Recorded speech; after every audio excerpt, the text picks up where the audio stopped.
اعوذ باللہ من الشیطان الرجیم، بسم اللہ الرحمن الرحیم۔ السلام علیکم۔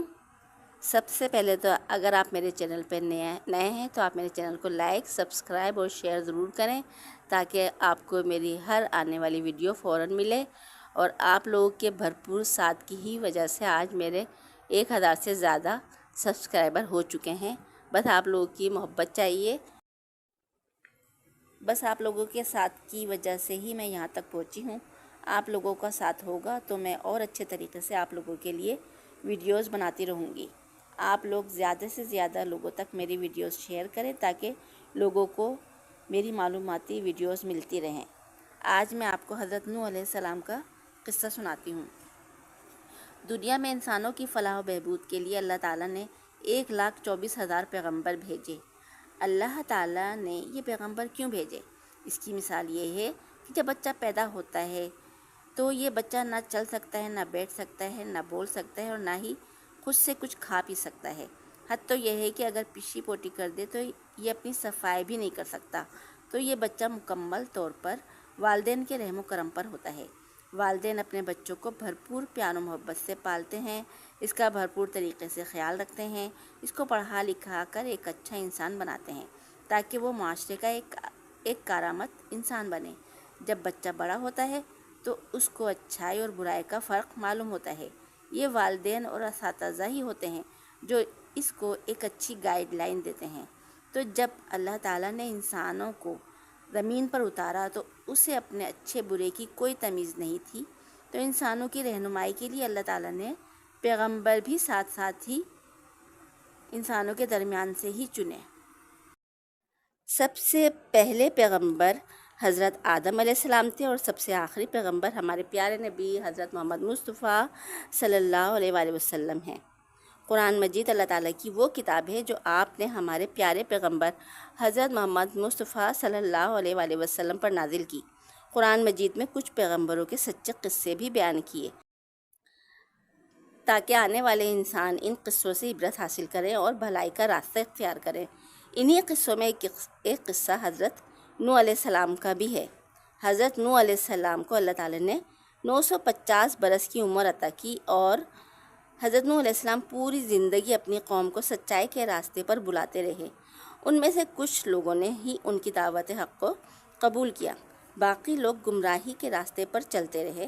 تو آخرکار اللہ تعالیٰ نے ان پر عذاب نازل کرنے کا پکا ارادہ کر لیا۔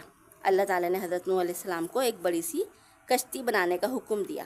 حضرت نوح علیہ السلام نے کوئی سوال کیے بغیر جنگل میں جا کر لکڑیاں کاٹنی شروع کر دیں۔ ان کے ساتھیوں نے بھی ان کی مدد کی۔ حضرت نوح علیہ السلام اور ان کے ساتھی کشتی بنانے میں مصروف ہو گئے۔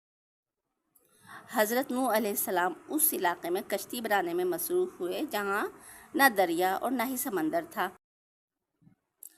تو ظاہری بات ہے کہ وہ کافر لوگ تھے، تو وہ ان لوگوں کا خوب مذاق اڑاتے تھے کہ یہاں تو دور دور تک نہ پانی ہے، نہ سمندر ہے، نہ دریا ہے، یہ کشتی کہاں پر چلاؤ گے؟ کیونکہ وہ ریگستانی اور میدانی علاقہ تھا۔ لیکن حضرت نوح علیہ السلام اور ان کے ساتھی خاموشی کے ساتھ اللہ تعالیٰ کا حکم ماننے میں لگے ہوئے تھے۔ پھر جب کشتی تیار ہو گئی تو اللہ تعالیٰ کا حکم آیا کہ اب تمام جانداروں کے جوڑے بھی کشتی میں سوار کرو، اور تمام لوگ جو دین کے سچے راستے پر تھے ان کو بھی کشتی میں سوار ہونے کا حکم دیا۔ سب لوگ کشتی میں سوار ہو گئے، مگر حضرت نوح علیہ السلام کا بیٹا وہ ضدی اور ہٹ درم تھا، وہ ان کافروں کے ساتھ تھا۔ وہ کشتی میں سوار نہیں ہوا، جبکہ حضرت نوح علیہ السلام نے بہت چاہا کہ وہ بھی کشتی میں سوار ہو جائے، لیکن اس نے اپنے باپ کی بھی ایک نہیں مانی۔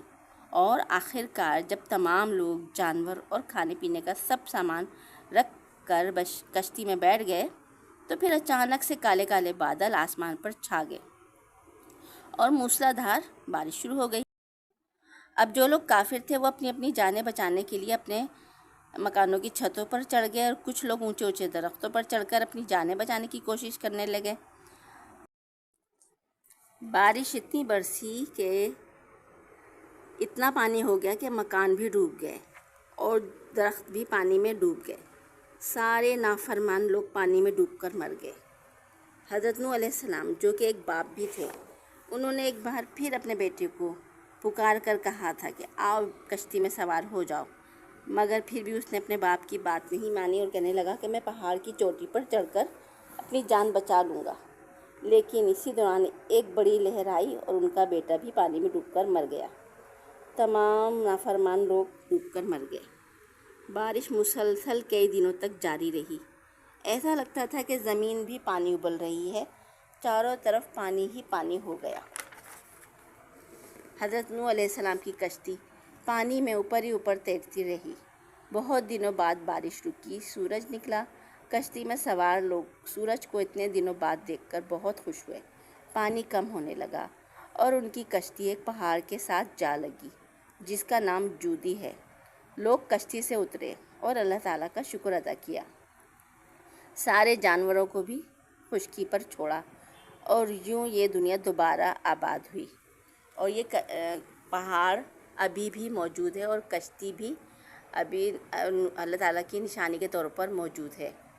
تو آج کے لیے اتنا ہی۔ لوگ جب بھی ان باتوں سے عبرت حاصل نہیں کرتے، برائی کے راستے پہ چل رہے ہیں، جبکہ اللہ تعالیٰ نے قرآن مجید میں کھول کھول کر اپنی آیتیں بیان کر دی ہیں کہ شیطان کے راستے پر نہیں چلو، شیطان تمہارا کھلا دشمن ہے، مگر انسان اپنی سرکشی سے باز نہیں آ رہا، وہ شیطان کے راستے پر دوڑا چلا جا رہا ہے، اس کو احساس بھی نہیں ہو رہا کہ وہ کیا کر رہا ہے۔ جن باتوں سے اللہ تعالیٰ نے اس کو منع فرمایا ہے انہی چیزوں میں اس کی جان اٹکی ہوئی ہے، اور جبکہ تمام مال و اسباب اس دنیا میں ہی رہ جائے گا، کچھ بھی نہیں جائے گا، صرف ہمارے ساتھ ہمارے اعمال جائیں گے، لیکن اس پر بھی لوگوں کو اپنے اعمال کی کوئی فکر نہیں ہے۔ بس لوگ یہاں پہ خزانے پر خزانے جمع کرنے میں لگے ہوئے ہیں، جبکہ آج آپ دیکھیں دنیا کہاں سے کہاں پہنچ چکی ہے، کتنے لوگ آئے اور چلے گئے، اربوں سال سے یہ دنیا آباد ہے لیکن کوئی بھی زندہ نہیں بیٹھا، مگر لوگ مال کی محبت میں اپنی آخرت تباہ کرنے پر تلے ہوئے ہیں۔ لوگوں نے آخرت کے بجائے دنیا کا سودا کر لیا ہے۔ بس اللہ تعالیٰ ہمیں ہدایت دے اور ہدایت کی سیدھے سچے نیک راستے پر چلائے، برائی کے راستے پہ چلنے سے ہم سب کی حفاظت فرمائے۔ آج کے لیے اتنا ہی۔ اگر آپ کو میری باتیں پسند آئی ہیں تو آپ میرے چینل کو لائک، سبسکرائب اور شیئر ضرور کریں۔ اللہ حافظ، اللہ نگہبان۔